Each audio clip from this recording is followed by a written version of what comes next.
پختونخوا اور خاص کر اپنے پی ٹی آئی کی طرف سے بلوچستان کی عوام کے لیے محبت کا پیغام لایا ہوں، اور ہم سمجھتے ہیں کہ بلوچستان کی عوام سب سے بڑے پاکستانی ہیں، اور بلوچستان کی عوام نے بلوچ پختون یہاں جتنی بھی کمیونٹی رہتی ہیں انہیں پاکستان کے لیے بہت قربانیاں دی ہیں، اور ان کی قربانیاں پوری پاکستان قوم ریکگنائز کرتی ہے۔ اس وقت جو صورتحال ہے بلوچستان میں ہم نے دیکھا ہے، ہمارا موقف بالکل واضح ہے۔ ہم سمجھتے ہیں کہ جتنی بھی قومیتیں ہیں، جتنی بھی ہمارے فیڈریشن کی یونٹس ہیں، ان کو قانون اور آئین کے مطابق اپنا آئینی حق ملنا چاہیے۔ بلوچستان کو جان بوجھ کر پسماندہ رکھا گیا، اور پسماندگی کی بنیادی وجہ یہ ہے کہ ہمیشہ یہاں وہ حکومت لائی گئی جو عوام کی نمائندے نہیں ہے۔ یہاں سب سے زیادہ اگر کوئی 2024 میں الیکشن ہوا ہے تو سب سے زیادہ جو اثر ہے وہ بلوچستان میں ہے۔ ہم نے اسمبلی میں بھی مسلسل بات کی ہے کہ جو اسلام آباد میں نیشنل اسمبلی میں اکثریت جو نمائندگی ہے وہ عوام کی نمائندگی نہیں ہے۔ جو یہاں اسمبلی کے اندر، جو بلوچستان اسمبلی کے اندر لوگ ہیں، جب آپ نمائندگی، آپ لیڈرشپ عوام سے چھین لیں، یعنی آپ عوام سے اس کا بنیادی ووٹ کا حق چھین لیں، آپ ان کو یہ آئین نے اس کو یہ حق دیا ہے کہ وہ اپنی لیڈرشپ خود چھینیں گے، اور آپ ان سے یہ حق چھینیں تو پھر اس قسم کے حالات ہیں۔ بلوچستان کی جو صورتحال ہے، مجھے بہت افسوس سے کہنا پڑ رہا ہے کہ یہاں حکومت کی ریٹ نہیں ہے، حکومت کے ہاتھ سے حالات نکلتے جا رہے ہیں۔ اب بھی وقت گزرا نہیں ہے۔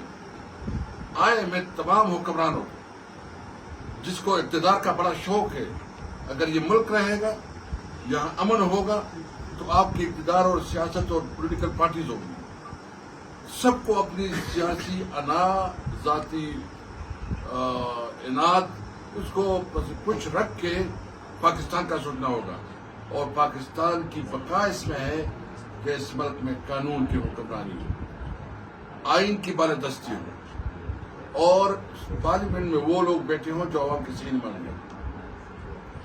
ابھی جو بارنگ بلوچ کو سزا ہوئی ہے، ہمیں اس پہ بہت افسوس ہے، ہم اس کی مذمت کرتے ہیں، اور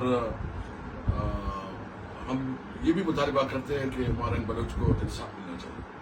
آپ کو پتہ ہے ہمارا لیڈر عمران خان جو کہ قید ناحق میں ہے، جس کے ساتھ جس طرح ظلم کیا گیا اور جس طرح اس کے خلاف 200 سے زیادہ کیسیں بنائے گئے، اور پھر جس طرح تندی سے، تیزی سے اس کے خلاف جو ہے نا ٹرائل کیا جا رہا ہے، اور آج بھی اسلام آباد ہائی کورٹ میں کیس ہے، اور ہمیں پتہ ہے کہ اس میں انہوں نے سزا کی کوئی منصوبہ بنایا ہے کہ عمران خان کو مزید سزا دینا۔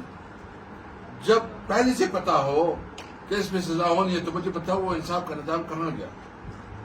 عدالتوں سے عوام کا اعتماد اٹھ گیا ہے، اٹھتا جا رہا نہیں، بالکل اٹھ گیا ہے، اور یہ عدالتوں کے لیے ایک جتنی بھی ہمارے معزز جوڈیشری ہے، ہمارے جج صاحبان ہیں، ہم اب بھی کہتے ہیں کہ آپ اپنے لیے کھڑے ہوں، آپ کا جو آئین میں، قانون میں، اور آپ نے جو حلف لیا ہے کہ انصاف دیں گے، اپنے انصاف کے لیے کھڑے ہو، ہم آپ کے ساتھ ہوں گے، لیکن آپ کسی سے ڈکٹیشن نہ لیں۔ دیکھیں اس وقت اس ملک میں ایک نوجوانوں میں بہت فرسٹریشن ہے، سفوکیشن ہے، اس پالیسیوں کی نتائج کے جب اس قسم کی نمائندگی بیٹھتے ہیں، جب عوام کی بات نہیں کرتے، تو آپ دیکھ رہے ہیں کہ اس وقت جو بلوچستان میں امن کی صورتحال ہے کہ آپ کے تمام روٹس جو آپ کے مین شاہراہیں ہیں وہ عدم تحفظ کا شکار ہے۔ وہاں بھی جو آپ کے کاروباری طبقہ ہے، آپ کے بزنس مین ہیں، وہ جب کراچی بھی ٹریول کرتے ہیں تو راستے میں اس کے ساتھ جو واقعات ہوتے ہیں،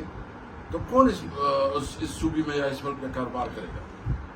آپ نے ویسے بھی کاروبار روک دیا، افغانستان کے ساتھ بھی ٹریڈ روک دی ہے، چمن بارڈر پہ ٹریڈ روک دیا ہے، اور باقی بارڈر پہ ٹریڈ روک دیا ہے۔ ہمارا یہ مطالبہ ہے کہ جتنی بھی جو افغانستان کے ساتھ ٹریڈ روٹس ہیں، سب پہ کاروبار کو، روزگار کو موقع دے۔ آپ امید دیں. نوجوان مایوسی کی طرف جا رہے ہیں.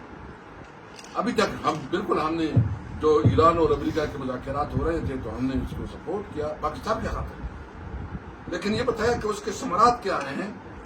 ابھی پیٹرول کی قیمتیں دنیا میں کم ہوتی جا رہی ہے اور آپ نے پیٹرول کی قیمتوں میں کوئی ریلیف نہیں دیا. اپنی لیوی پہ اپنی اکانومی چلا رہے ہیں. بھائی ابھی آپ کو کرے کہ سب سے زیادہ ضرورت اس بات کی ہے کہ یہاں وہ پالیسی لائے جس میں روزگار پیدا ہو. ہم جتنے بھی میں نے خیبر پختونخوا سے ہیں, ہمارے صوبے میں بھی یہ صورتحال ہے. کشمیر میں بھی جو ہے نا جو سچویشن بہت افسوسناک ہے کہ جس طرح ایمرج ہو رہی ہے, اور کشمیر ایک بہت سینسٹیو علاقہ ہے, اس میں بہت رسپانسبل رویے کی ضرورت ہے. حکومت سے مطالبہ یہ ہے کہ آپ نے اس ملک کو اگر چلانا ہے, اور حکومت کیا حکومت ہے جو اس کے پیچھے لوگ ہیں, ہم اسے کہتے ہیں کہ خدا را اس ملک پہ رحم کرے. یہ ملک اس طرح نہیں چلایا جا سکتا.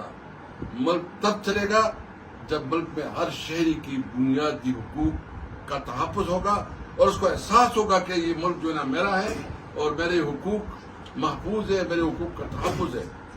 تو ایک تو یہ کہ ہم سب سے پہلے مطالبہ کرتے ہیں جتنے بھی انہوں نے یہ ٹریڈ روٹ بند کیے سب ٹریڈ روٹ کو کھول دی جائے. جتنے بھی انہوں نے شاہراہوں پہ امن و امان کی صورتحال ہے, یہ ان کی ذمہ داری ہے, اسٹیٹ کی رسپانسبلٹی ہے کہ اس کو تحفظ دے اور نیشنل ایکشن پلان پہ عمل درآمد کروائے. جو پالیسی پوری پارلیمنٹ نے بنائی, اس کی ضرورت ہے کہ یہ نیشنل ایکشن. میں آج جو ہمارے شہداء ہیں ادھر 26/9 مئی کی, میں اس کے ساتھ خراج تحسین بھی پیش کرتے ہیں. ہمارے باقی ساتھی جو ہے نا انشاءاللہ اس کے پاس وزٹ بھی کریں گے. ہماری یہ بہت قابل احترام ہے, رسپیکٹیبل ہے. لیکن ایک بات میں بالکل کلیئر کرتا ہوں کہ جنید خان بات کرے گا کہ ہم کسی بھی صورت میں اپنی بنیادی حق سے, اپنے جو ہمارا قانونی اور آئینی حق ہے کہ ہمیں سیاسی آزادی ہو, لیول پلینگ فیلڈ ہو, ہمیں نہیں بلکہ تمام سیاسی پارٹیوں کو سب کو لیول پلینگ فیلڈ ہو, عوام فیصلہ کرے کہ اس نے کس قیادت کو لانا ہے, اور یہ عوام کا فیصلہ ہے. اور جو نواز شریف ووٹ کو عزت دو کی بات کرتا تھا, ابھی وہ نواز شریف نے سب سے زیادہ ووٹ کو بے توقیر کیا. وہ نواز شریف جو خود ہارا ہوا ہے, اس کی بیٹی ہاری ہوئی, اس کا بھائی ہارا ہوا ہے, 17 سیٹوں کا ایک پارٹی اس کو لا کے حکومت پہ بٹھائے, تو کیا یہ جو ہے اس طرح پوری کراچی جو ایم این اے بیٹھے ہیں وہ سارے تحریک انصاف کے مینڈیٹ پہ بیٹھے ہیں, تو کیا اس قسم کی حکومت کوئی ریلیف دے گی, کوئی عوام کی بات کرے گی؟ اس نیشنل اسمبلی نے آج تک جتنی قانون سازی کی ہے, ایک قانون سازی بتائے کہ جو عوام کے لیے ریلیف کے لیے ہو, جو عوام کے لیے سہولت کے لیے. وہ جتنی قانون سازی ہو رہی ہے وہ سارے اشرافیہ کے لیے ہے, اور اشرافیہ کو ریلیف کے لیے ہے اور اپنے پروٹیکشن کے لیے. اس لیے میں آخر میں پھر مطالبہ کرتا ہوں عمران خان اور جتنے بھی ہمارے قیدی ہیں, اس کو رہا کیا جائے, ان کو انصاف دیا جائے, اور جو یہ انتخابی کارروائی ہے بند کیا جائے. تمام بلوچستان اور خیبر پختونخوا میں جتنے افغانستان کے ساتھ ہمارے ٹریڈ روٹ ہے اس کو کھولے جائیں, اور باقی بات تو ہم ادھر کریں گے, لیکن ساتھ ساتھ یہاں جتنی شاہراہیں ہیں اس شاہراہوں پہ روزگار کے موقع ملے. بسم اللہ الرحمن الرحیم. دوستوں کا شکریہ, سر صاحب کی ٹیم کا شکریہ کہ اس نے ہمیں موقع دیا ان سے ملنے کا. مجھ سے پہلے اسپیکر صاحب نے بات کی ہے, 2 دن سے ہم کوئٹہ میں ہیں, اور جو ہم لوگوں سے ملے, جو باتیں لوگوں سے ڈسکشن میں ہمیں پتہ چلی, تو کافی تشویشناک ہے, اور ایک سے پاکستانی جو دکھ ہے وہ بلوچستان کے میں ہو رہا ہے. اور ہم اب بھی سمجھتے ہیں کہ تمام مسائل کا حل اگر ہے تو اضلاع میں ہے, جمہوریت میں ہے, عدالتوں کا جو وقار ہے اس کو بحال کرنے میں ہے. اور یہ بدقسمتی ہماری یہ ہے کہ ہم نے ہر چیز کو طاقت کے زور سے دبانے کی کوشش کی. اختلاف رائے جب ہوئی تو ہم نے اس کو غدار ڈکلیئر کیا, اس کو راج کا ایجنٹ ڈکلیئر کیا, اور ہم نے اس کی جگہ ایسے لوگوں کو لے کے آئے جس کی نہ کوئی سہ ہے, جس کی نہ پیچھے عوام ہے, جس کو نہ ووٹ ملتا ہے, جس کی نہ کوئی بات سنتا ہے. اور اس وجہ سے آج ہندوستان کے یہ حالات ہم دیکھ رہے ہیں. اور ابھی بھی میں قوتوں کو درخواست کرتا ہوں, اپیل کرتا ہوں پاکستان کی خاطر کہ اپنی انا کو ایک سائڈ پہ رکھے. یہ ہمارے بھائی ہیں, ہماری غلطیوں ہماری نالائکیوں کی وجہ سے ہم سے دور ہو گئے, ہم سے ناراض ہیں. تو اس میں اب بھی ہمیں کسی کی نہ جیت ہے اور نہ کسی کی ہار ہے. پاکستان کے لیے ہمیں جو ہے اپنی انا سے جو ہے انا کو ایک سائڈ پہ رکھنا ہے, اور ان لوگوں کو ہم نے انگیج کرنا ہے, ان کو انوالو کرنا ہے جو چاہے ہو سکتا ہے کچھ لوگوں کو پسند نہیں, لیکن اس کے پیچھے عوام ہے, اس کے پیچھے جو ہے اس کی سہ ہے, اس کی بات لوگ سنتے ہیں, اس پہ لوگ اعتماد کرتے ہیں. لیکن بدقسمتی یہ ہے کہ یہاں پر اقتدار ایسے لوگوں کو مل گیا ہے جس کی نہ کوئی سہ ہے, جس کو نہ ووٹ ملتا ہے. اس کے خاندان کے لوگوں کو بھی پتہ ہے, اور جب بندہ کمزور ہو, جو ان کے پیچھے عوام نہ ہو, جب اس کی ووٹ کا طاقت اس کے پاس نہ ہو, تو پھر ان لانے والوں کو بھی پتہ ہوتا ہے کہ اس کی حیثیت کیا ہے.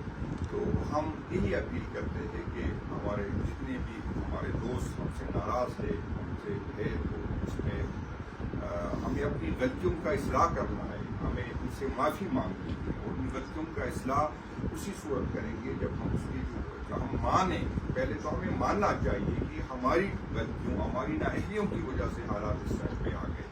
ہم آئین کی حکمرانی مانیں گے تو حالات نہیں ہوں گے. ہم یہ مانیں گے کہ جہاں کے وسائل ہے اس پہ اس علاقے کے لوگوں کا حق ہونا چاہیے. اس کے بعد ہم سب کا, سارے پاکستان کا حق ہونا چاہیے. اگر ہم اس کی حق مالکیت کو تسلیم نہیں کریں گے, اگر ہم اس کی ووٹ کو, طاقت کو جو ہے اس کو تسلیم نہیں کریں گے, اس کی قیادت کو تسلیم نہیں کریں گے, اس کے لیڈر کو تسلیم نہیں کریں گے, تو پھر اس طرح کے حالات ہوں گے. اب بھی اللہ تعالیٰ پاکستان کو بچائے, اللہ تعالیٰ ہم سب کی دعا ہے, اور یہ پاکستان ہمارا جو ہے ہم سب کا ہے. ہم پہ یہ الزام لگایا جاتا ہے کہ شاید ہم اداروں سے وہ نفرت کرتے ہیں. ہم اداروں سے نہیں, ہم انڈیویجول سے ہمارا ایشو ہے, ہم سوچ سے ہمارا مسئلہ ہے. جو سوچ کچھ لوگوں کے ذہن میں پایا جاتا ہے, جو سمجھتے ہیں کہ شاید ہم عقل گل ہے, جو سمجھتے ہیں کہ شاید وہ ہم سے زیادہ محب الوطن ہے, جو سمجھتے ہیں کہ شاید جو ہم کہے وہ ٹھیک ہے اور جو باقی لوگ کہے وہ غلط ہے. تو اس سوچ کو بدلنا ہوگا, اسی سوچ کو بدلنا ہوگا. اور آئین نے جس کے جو حدود متعین کیے وہ اس میں رہے. اگر ہم آئین کے اندر رہیں گے تو اس میں ملک کی خوشحالی ہوگی, اس میں اداروں کی بھی عزت ہوگی, اس میں جمہوریت کی بھی عزت ہوگی. جس طرح ہم نے عدالتوں کو, اسپیکر صاحب نے جس طرح بات کی, جس طرح ہم نے عدالتوں کو بے توقیر کیا, جس طرح ججوں کے فیصلوں کو بے توقیر کیا, جس طرح ججوں کو بے توقیر کیا, تو جب اس طرح کے حالات ہوں گے تو عدالتوں سے لوگوں کا اعتماد اٹھے گا. جب آپ جمہوریت کو بھی توقیر کریں گے, جب الیکشن کو بھی توقیر کریں گے, تو جو یوتھ ہے, یوتھ کہاں جائے گا جب اس کو پتہ ہے کہ عدالت سے مجھے انصاف نہیں ملتا, جب اسے پتہ ہے کہ میرے ووٹ کی کوئی قدر نہیں ہے. تو پھر وہی قوتیں جو آئین کو نہیں مانتے, جو قانون نہیں مانتے, جو عدالتوں کو نہیں مانتے, جو جمہوریت نہیں مانتے, جو پارلیمنٹ پہ یقین نہیں کرتے, پھر وہی قوتیں مضبوط ہوگی. اور ہمارے ان رویوں کی وجہ سے وہ قوتیں مضبوط ہوگی. جو پارلیمنٹ میں ہے وہ لوگ کمزور ہو گئے, اس کی کوئی سے نہیں رہی, اس کے پیچھے عوام نہیں ہے. وہ اس وجہ سے ہے کہ وہ عوام سمجھ رہی ہے کہ یہ پارلیمنٹ جو ہے ہمارے مسائل کا حل نہیں ہے, کیونکہ عوام یہ سمجھ رہی ہے کہ عدالتوں سے انصاف نہیں ملتا, کیونکہ عوام یہ سمجھ رہی ہے کہ اس میں جو بیٹھے ہوئے لوگ ہیں اس کو مینڈیٹ نہیں ہے, کیونکہ عوام یہ سمجھ رہی ہے کہ ان کو کوئی لے کے آیا ہے. تو جب جو لینے والے ہوتے ہیں, جب ووٹ عوام سے کوئی لے کے پارلیمنٹ میں پہنچتا ہے تو پھر عوام کو سوچتا ہے, پھر اسے پتہ ہوتا ہے کہ میں نے الیکشن کے بعد ان لوگوں کے پاس دوبارہ جانا ہے, تو پھر ان کی ووٹ کا تحفظ اپنے ووٹ کے لیے بھی اگر وہ کوشش کرتا ہے کہ ایسے کام کرے, ایسی قانون سازی کرے جس سے اس کا ووٹر خوش ہو. لیکن جب اس کو پتہ ہوتا ہے کہ ووٹر سے مجھے کوئی لینا دینا نہیں, مجھے لے کے آنے والوں کو میں نے خوش رکھنا ہے, چاہے عوام مجھ سے ناراض ہو, چاہے میں ہلکے بھی نہیں جاؤں. آج ہم نے سنا کہ جتنی بھی ہمارے ایم این اے صاحبان ہیں جو منتخب تو نہیں ہوئے, لیکن جس کو منتخب کیا گیا یہاں سے, اس میں ایک دو کے علاوہ وہ جنون لوگ جو منتخب ہو چکے، اس کے علاوہ ایک بھی بندہ اپنے حلقے میں نہیں جا سکتا، اپنے گاؤں میں نہیں جا سکتا، عید اپنے لوگوں کے پاس نہیں منا سکتا۔ اگر اسی طرح آپ خانہ بدوشوں کو ہم پہ مسلط کرو گے، اس طرح لوگوں پہ ہم پہ مسلط کرو، اس طرح سیف ہاؤس کی مکینوں کو ہم پہ مسلط کرو گے، پھر اس طرح کے حالات ہوں گے، پھر اس طرح کی ہے تو آپ اپنی غلطیوں کا اصلاح کریں، جنون لوگوں کو لے آئے، پولیٹیکل لوگوں کو لے آئے۔ اور میں آج بھی یہ سمجھتا ہوں کہ عمران خان صاحب پہ سارے پاکستان کا اعتماد ہے، عمران خان صاحب فیڈریشن کی علامت ہے، عمران خان صاحب جو ہے اس پہ عوام کا یقین ہے، اس کی سہ ہے۔ آپ نے پچھلی حکومت میں نہیں کہہ رہا ہوں، ہم سے بھی غلطیاں ہوئی، ہماری بھی پہلی دفعہ تھا، ہماری بھی نااہلیت تھی، آج ہم بھگت رہے اس کی سزا، لیکن یہ بھی عقید ہے کہ اگر بلوچستان میں کام ہوا تو عمران خان صاحب کے زمانے میں ہوا۔ تو آج بھی ہم سمجھ رہے ہیں کہ آپ ایسے لوگوں کو جس کے پیچھے عوام کو، یہ نہیں ہو سکتا کہ آپ ایسے لوگوں کو جو عوام مسترد کر کے اس کو ہمارے اوپر بٹھائے، اور جس کے پیچھے عوام ہے یا اس کو غدار ڈکلیئر کرے یا اس کو جیلوں میں ڈالے یا اس کو راہ کا ایجنٹ دے کے، یہ سلسلہ بند ہونا چاہیے جب سے پاکستان بن جائے۔ جن کی سہ ہوتی ہے اس کو یہ کیا جاتا ہے کہ یہ غدار ہے، یہ راہ کا ایجنٹ ہے، اس کی طرف فنڈنگ ہوتی ہے۔ اور لوگ اب یہ سمجھ رہے، ہمیں بھی تھا، جب ہماری حکومت تھی تو ہمیں بھی یہ لوگ یہی بتاتے تھے، علی وزیر صاحب کا، محسن داوڑ صاحب کا، ہم یہی بتاتے تھے کہ یہ فلاں سے اس کی ایجنٹ ہے، فلاں سے فنڈنگ لیتی ہے۔ لیکن جب ہماری حکومت، جب ان کو ووٹ کی ضرورت پڑی تو ہماری حکومت کو تو گرا دیا، پھر ان کو اچھی پوزیشن ہی دی گئی۔ تو ہمیں حیران ہے کہ یہ جب آپ اس کو پسند نہیں کرتے تو پھر یہ غدار ہو جاتے، جب آپ کی بات مانی جاتی ہے پھر یہ محب الوطن ہوتے۔ آپ یہ ٹھیکیدار نہ بنے پاکستان کے ٹھیکیدار آپ نہیں ہیں، آپ اس کے چچا مامے نہ بنے۔ آپ کو حق نہیں ہے کہ آپ جس کو ناپسند کریں اس کو کریں۔ ہم آپ سے زیادہ محب الوطن ہیں، ہم آپ سے زیادہ جو ہے اس ملک کو اپنا مانتے ہیں، ہم نے اس ملک میں رہنا ہے، ہمارے بچوں نے اس ملک میں، شاید آپ لوگ ریٹائرمنٹ کے بعد کہیں اور چلے جائیں گے، لیکن ہمیں یہاں رہنا ہے۔ ہمیں کوئی ضرورت نہیں کہ ہم آپ سے سارے سرٹیفکیٹ لیں گے، ہمیں کوئی ضرورت نہیں کہ ہم آپ کو اپنے آپ کو محب الوطن ثابت کریں۔ ہم محب الوطن ہیں اور آپ ہمیں محب الوطن سمجھیں۔ ہمارے پاس، پولیٹیکل لوگوں کے پاس ان مسائل کا حل ہے، ہمیں پتا ہے کہ یہاں پر مسئلہ کیا ہے۔ آپ مہربانی کر کے ہر جو آئین نے آپ کے حدود متعین کی، میں دوبارہ کہہ رہا ہوں، وہاں تک محدود رہے۔ اس میں ہم سب کا فائدہ ہے، اس میں ملک کا فائدہ ہے، اس میں اداروں کا فائدہ ہے، اس میں سب کی خوشحالی ہے۔ جمہوریت کے بغیر، آئین کے بالادستی کے بغیر، جو ہے بااختیار عدلیہ کے بغیر یہ ملک ترقی نہیں کر سکتا۔ یہ جس طرح آپ کہہ رہے، آپ نے کتنے لوگوں کو جو ہے غدار ڈکلیئر کیا لیکن اس کو کمزور نہیں کر سکے، کتنے لوگوں کو جو ہے ان کو جیلوں میں ڈالا لیکن کمزور نہیں کر سکے۔ ان چیزوں سے جو ہے کوئی کمزور نہیں ہوتا، مضبوط ہوتا ہے۔ مہربانی کر کے اس غلطیوں کا اصلاح کرے۔ 70 سال سے ہم یہ سنتے آ رہے ہیں، 70 سال سے یہ سلسلہ بند ہونا چاہیے۔ جتنی آپ لوگوں کو سزائیں دیتے، جتنی ان لوگوں کی جو ہے گراف بڑھتی ہے، لوگ اس کے ساتھ کھڑے ہوتے۔ میں جس طرح اسپیکر صاحب نے بات کی، ہم بلوچستان کے عوام کے ساتھ ہیں، بالکل ہم اس طرح کوئی فرمائشی فیصلوں کے ساتھ ہم بالکل اس کو مسترد کرتے ہیں، اور ہم سمجھتے ہیں کہ جتنے بھی پولیٹیکل لوگ ہیں ان کی سہ کو سنا جائے، ان کی بات مانی جائے۔ ہم نہیں کوئی کہ کسی کی غلط ڈیمانڈ مانے، ہم نہیں کہیں گے کہ کوئی اگر ملک کے ساتھ وفادار نہ ہو اس کی نہ مانے، لیکن ہم اپنے رویوں سے کسی کو ملک دشمن نہ بنائیں، ہم اپنے رویوں پہ بھی نظر ثانی کریں۔ چلیے آپ سب کے آنے کا شکریہ۔